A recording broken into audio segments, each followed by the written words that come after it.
quelles sont les raisons de cet ouvrage? C'est-à-dire, quand je dis dimension spirituelle de la peau, on me dit, mais comment il peut y avoir une rencontre spirituelle avec la peau? Pour tout vous dire, je suis au départ dermatologue. J'ai consacré donc une grande partie de ma vie à soigner cet organe, qui est un organe absolument extraordinaire. Et j'ai découvert, à mesure que je pratiquais, que non seulement il nous parle de lui-même, mais il est également capable de nous parler de l'intérieur de l'individu. Et on a souvent des maladies psychologiques ou des maladies internes qui se révèlent par la peau.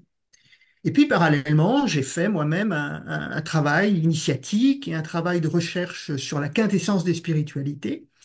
De sorte qu'à un moment de mon parcours, il m'a paru cohérent de croiser ces deux voies et d'interroger la peau sur la dimension spirituelle de l'homme.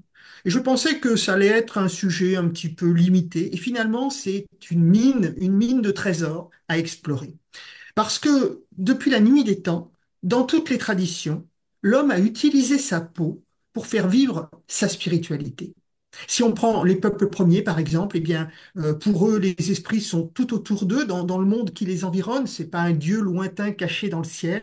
Et pour communiquer avec les esprits, qu'est-ce qu'ils vont faire? Ben, ils vont leur envoyer des messages, chercher leur bienveillance en leur adressant des messages. Et ces messages, ils vont les inscrire sur leur peau, soit sous forme de peinture corporelle, soit plus tard sous forme de tatouage. On comprend que autrefois, si on voulait être près des dieux, on gravait des signes sur sa peau, mais aujourd'hui, Le tatouage spirituel aujourd'hui existe encore, mais de manière beaucoup plus restreinte et limitée. Et le tatouage a effectivement pris une orientation tout à fait différente. Il faut savoir qu'à côté du tatouage, il y a évidemment des expressions sociétales, un rôle sociétal. Même dans les peuples premiers, le tatouage ne dit pas seulement un message à l'attention des dieux, il dit aussi l'appartenance au groupe ou la fonction du guerrier, du chaman, etc. Dans des civilisations ultérieures, le tatouage va servir à marquer des individus, les prisonniers, les esclaves, etc. Et puis, plus près de nous, vers le XXe siècle, le tatouage va devenir une espèce d'expression de rébellion, de différence, d'opposition. Et à la fin du XXe siècle, le tatouage est assez mal vécu par la société. Il est la marque d'une marginalité, d'une certaine manière. Et puis là, brutalement, vers la fin du XXe siècle et dans les 20 dernières années, on voit basculer le sens du tatouage qui va prendre une connotation psychologique. J'ai envie de dire que le tatouage serait un peu comme un journal intime affiché. Et on voit énormément de personnes de tous milieux sociaux qui actuellement se font faire un, deux, trois, quatre tatouages qui sont là pour marquer des épisodes importants de leur vie. Une rencontre, une séparation, une guérison, etc., etc. Bien sûr qu'il faudrait aussi évoquer, mais c'est un sujet tellement différent et complexe, ces personnes qui se font des tatouages corps total, et notamment des tatouages très affichants sur le visage. Et là, on n'est plus dans la même dimension, on va être plutôt dans une nécessité de se réapproprier sa vie d'une certaine façon, de se réapproprier son image, de refuser ce que l'on est dans la société pour aller vers un autre monde. alors quand on parle des mythes et des rites, j'ai été très étonné de ce parallèle qu'on peut faire avec les bandelettes égyptiennes qui, quelque part, sont assimilées à la peau. Et comment, dans ces rites funéraires, on traitait la peau. La peau, c'est une enveloppe qui marque notre existence terrestre, notre finitude, mais cette enveloppe, elle est aussi le lieu de communication entre l'intérieur de l'être et l'extérieur de l'être.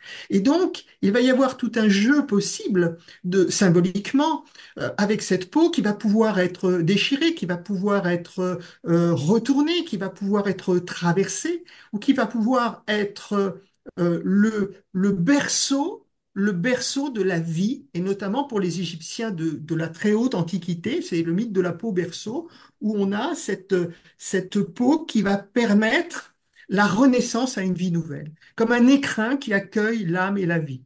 Car pour les Égyptiens, le retour à la vie dans l'au-delà nécessite la préservation du corps.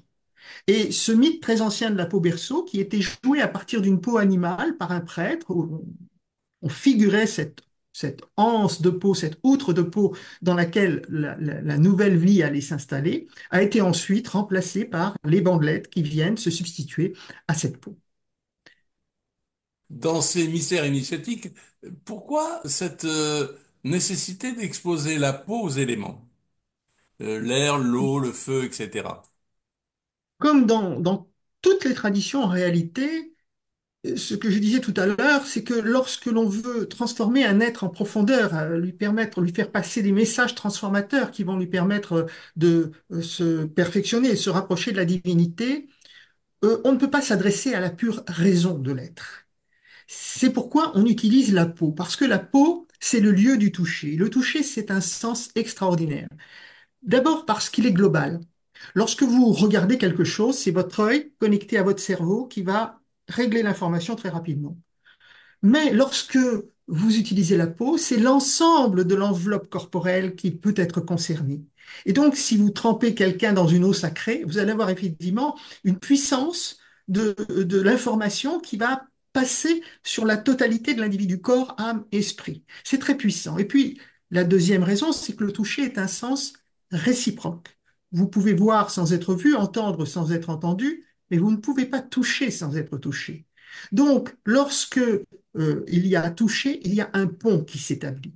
Et vous comprenez bien que lorsque c'est un chaman, un prêtre, quelqu'un qui est porteur de l'influx divin qui vous touche, c'est un peu comme si le divin vous touchait directement. Donc, la peau est vraiment un espace qui va permettre d'enfouir le message en profondeur de l'être. Et c'est peut-être d'ailleurs pourquoi Paul Valéry disait que la peau est ce qu'il y a le plus profond dans l'être.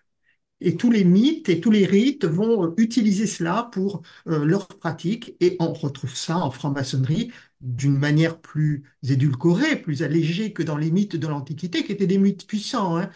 Pour éprouver les gens par la terre, on les enfouissait carrément dans la terre, ou pour les éprouver par le feu, on leur faisait traverser des dallages brûlants.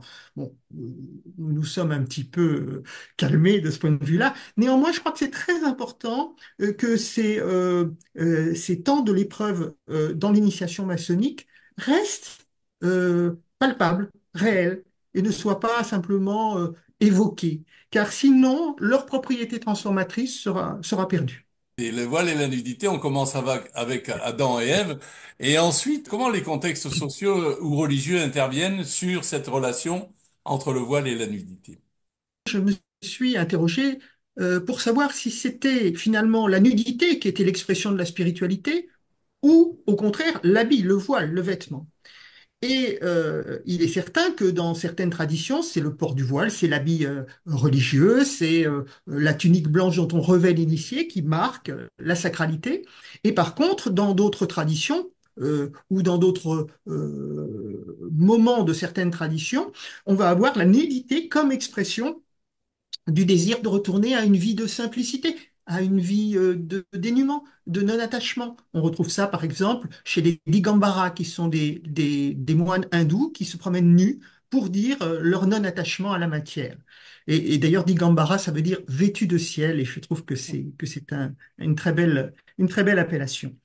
En réalité, au terme de mon analyse, j'en suis venu à me dire que ce qui comptait, c'était le mouvement. C'est-à-dire que si l'on prône la nudité, ça va être de retirer le vêtement, donc comme un témoignage de ce qu'on souhaite se défaire de la matière.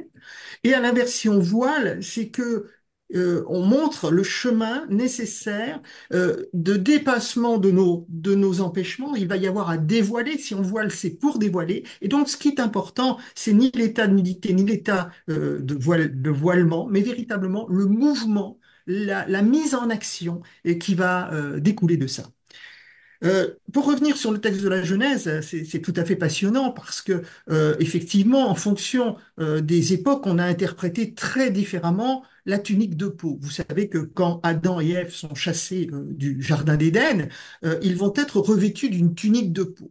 Alors, à certaines époques, on a dit, eh bien, évidemment, c'est un paravent pour cacher l'horrible corps témoin du péché originel qui a été réalisé en consommant du fruit interdit. Et puis, dans d'autres exégèses, on a une lecture tout à fait différente et qui me convient mieux d'ailleurs. Euh, c'est de réaliser que cette tunique de peau, elle est remise à la créature par son Dieu, par son créateur. Un créateur ne peut pas vouloir le mal de sa créature.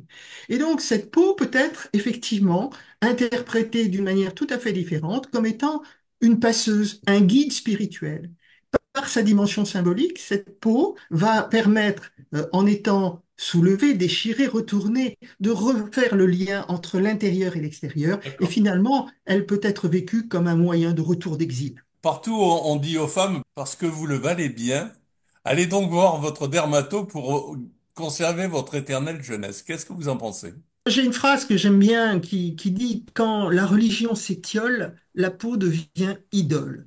Et je crois que ça nous dit bien la réalité du contexte actuel. C'est-à-dire que on a jeté l'eau du ciel et les dieux qui baignaient dedans.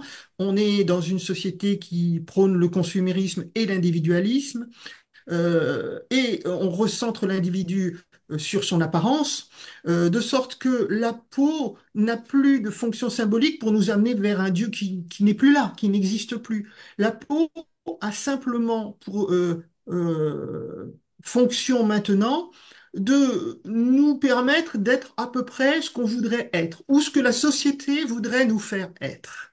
Et comme bien évidemment, on n'a plus de sens à donner à la mort, qui est totalement rejetée par notre société actuelle, eh bien, on va cacher tout ce qui nous rappelle notre finitude humaine, qui nous effraie, parce qu'on n'a pas de solution, parce qu'on n'a pas de réponse, parce qu'on n'a pas de sens à lui donner.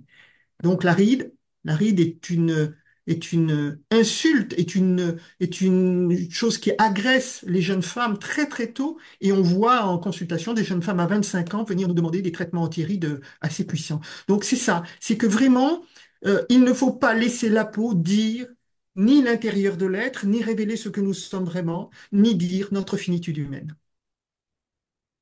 Sylvie Monpoint, merci d'avoir répondu à mes questions. Bravo pour cet ouvrage. Eh bien, merci beaucoup. À bientôt. Merci à vous.